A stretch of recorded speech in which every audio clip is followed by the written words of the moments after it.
Well, we are so delighted to have an Emmy nominee with us. My goodness, he should have all the Emmys, in my opinion. Sure should, yeah. But nominated for his role as Doc on Studio City, we are so lucky to be joined by Tristan Rogers. Hey! Hey, Tristan. What's going on, man? How are you?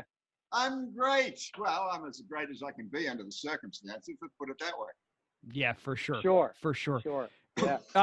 So now you're nominated for this role on a digital series that, you know, we talked to Sean Kanan a couple of weeks ago. He was so excited to talk about you, about this role that he wrote with you in mind. And now he said, and I want to just fact check this with the source, that this is your first Emmy nomination? Yeah. There's a reason. I can't even. Oh, what's the reason? Well, I discovered early on how political the Emmys are, or were anyway, back in the 80s. Yeah. I mean, horrendously political. First thing I did is this was back in 1981, I submitted myself and I was steered into the wrong category. I should have gone in for Best Support. Somebody steered me into Best Actor. And of course, at that point, I was competing with Tony Geary. And that was something you just didn't want to do. No, you did not want to compete with Luke. No.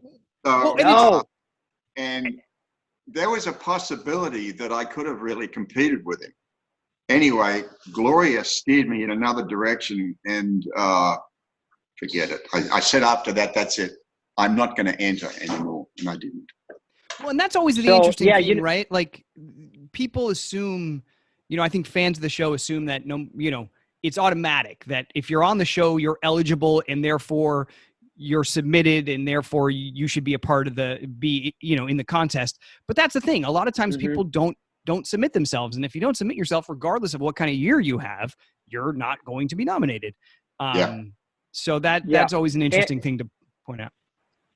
Yeah, it is interesting. And the other thing too is that, some years you might have the greatest stuff of your life and supporting category is totally stacked and lead is okay. And you might go that way, or you might go support. It's just every year is different because the rules change every year. And, you may have the stuff, you may not, you don't know what category to go in. And it's really difficult, honestly, just to get nominated. So Tristan, I'm so excited that you were nominated. I want to hear a little bit how, from your side of how Sean contacted you about this role and how he wrote this role exactly for you.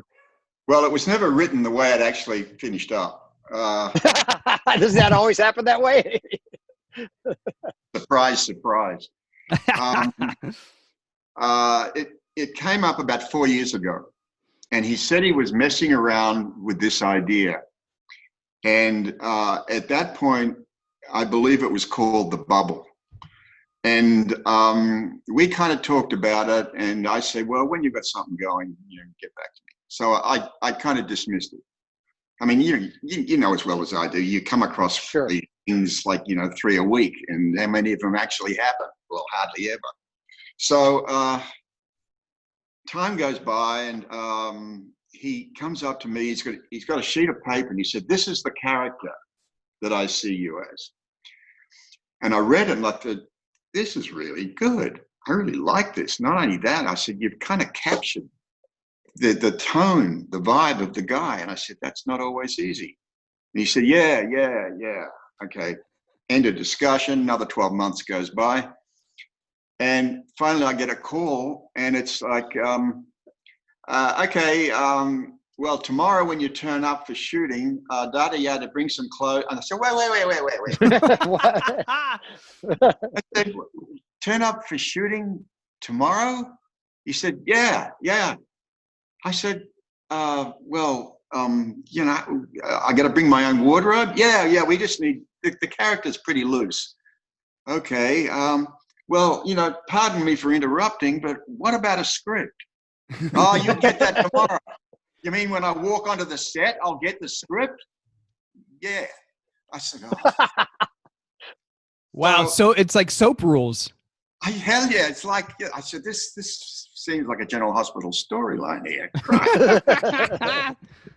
So I figured that it had something to do with the character that he'd already showed me. When I turn up there, it's a 3-page monologue, and it's nothing to do with the character that I'd read. It's nothing to do with it at all. I said, wait a minute. I said, couldn't we at least have some semblance of what that page? He said, oh, don't worry. You'll be fine. Sit over there in the corner. I've got every confidence that you can learn this. No problem. No one tells Tristan to sit in the corner.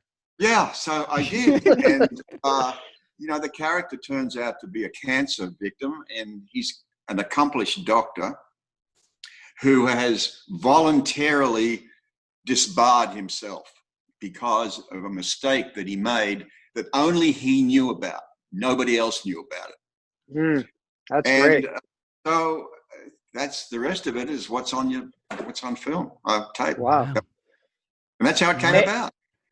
That's the coolest thing about when you're writing a character is having that type of secret that every character I think should have, right? Yeah. Because there's no secrets in daytime anymore. When you're playing a character for 35 years, there's no secrets anymore. No, so, not at all. So did it reinvigorate something? I know you were kind of thrown into the fire like most people who go into daytime, but obviously you were comfortable with it. And how did you have a chance to even grasp like, oh, this is going to be awesome, this is fun? Or were you just like, okay, I'm going to shoot it and then feel something later? Well, I had quite a bit of time. I had like about 4 hours before I actually started work, so I could get into it. A lot of people would go, you had 4 hours to learn a 3-page monologue? That's not long at all. And I'd never met the director. He'd never met me, and he wasn't familiar with working with daytime people. And so I guess Sean had a word to him. So he comes up to me, Timothy Woodward Jr., an accomplished film director, got lots of projects on Netflix and so forth. And, he had about half a dozen words to say to me. He's looking at the corner of his eye going, how is this guy going to do this in this period? And so, okay, fine. So I rehearsed it a little bit with Sarah Joy Brown. And Sarah Brown, yeah.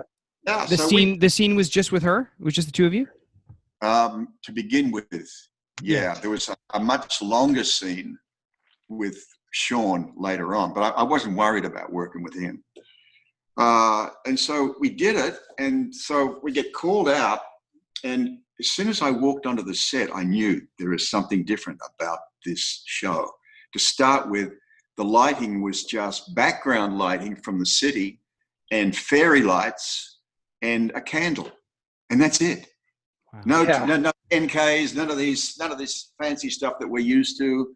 None of us taking. It took quite a while to actually light it, to get what exactly he wanted, and that's where the time went. And so when we came to doing it, bang, one take. That was it. Wow. And they say moving on, or like. Yeah. So Timothy Tristan, he said that was terrific. I said, I've never worked with daytime people before, but he said, I am so impressed. I said, it's okay. We haven't come to the big scene yet. Don't be too impressed. Hey, Tristan, were they rolling 2 cameras at the same time? Yes, there were 2 cameras. One for her, one for me.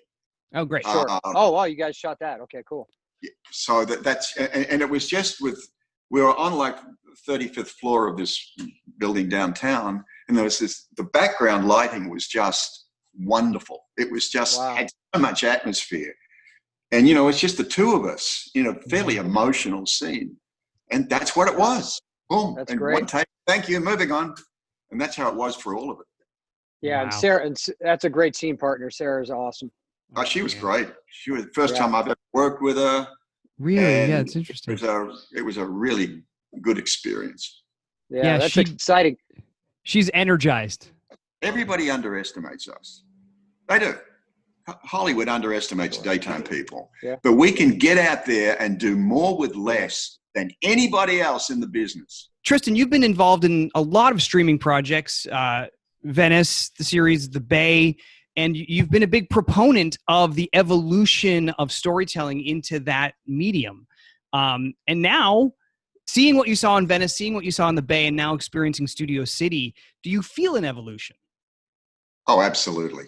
Yeah. But now with, the fact that you can't leave your house, everything's got to be done over the phone or on Zoom or whatever, it's really accelerated the importance of it and where the digital domain fits in to the menu of what we're doing right now. And you're going to see more and more of it, even though we will at some point get back to a degree of normality. The digital part of it will always be a part of that equation. We had nothing else better to do but make it work right. Yeah. So I'm excited about playing a character like Doc because, frankly, he's about as far removed from Robert Scorpio as you can imagine. And what is acting if it's not doing different stuff all the time? That's sure about.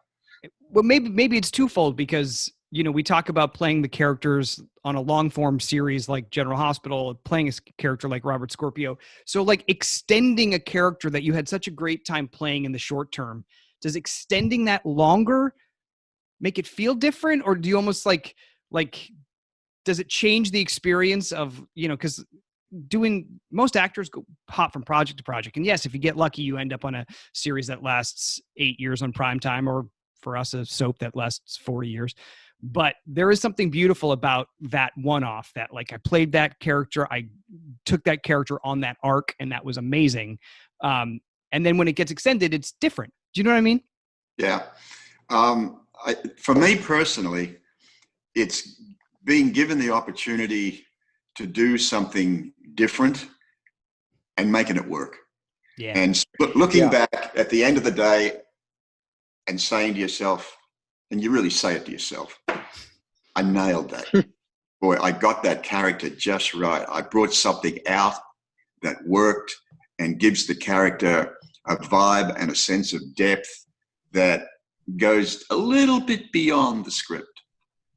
And so, it's a great feeling. And it's one that you're the only one that's ever going to feel it. I mean, okay, to put it to you this way, it's like peeing into a dark suit. It's a warm feeling, but nobody notices. How come I've never heard that before? That's awesome, dude. Well, first of all, we're rooting for you, Tristan. That's number one. Thank you. I'm you. sure everybody else is too. So you deserve it. And when we go back to General Hospital, all I want is just like a week or two story of me and you and Bradford in some kind of hijinks chasing somebody. That's all I want. That would be terrific. Oh, well, Tristan, congratulations, man. We're so happy for you. And thanks, brother. We're certainly rooting for you. Okay. Thank you so much. Great to be here.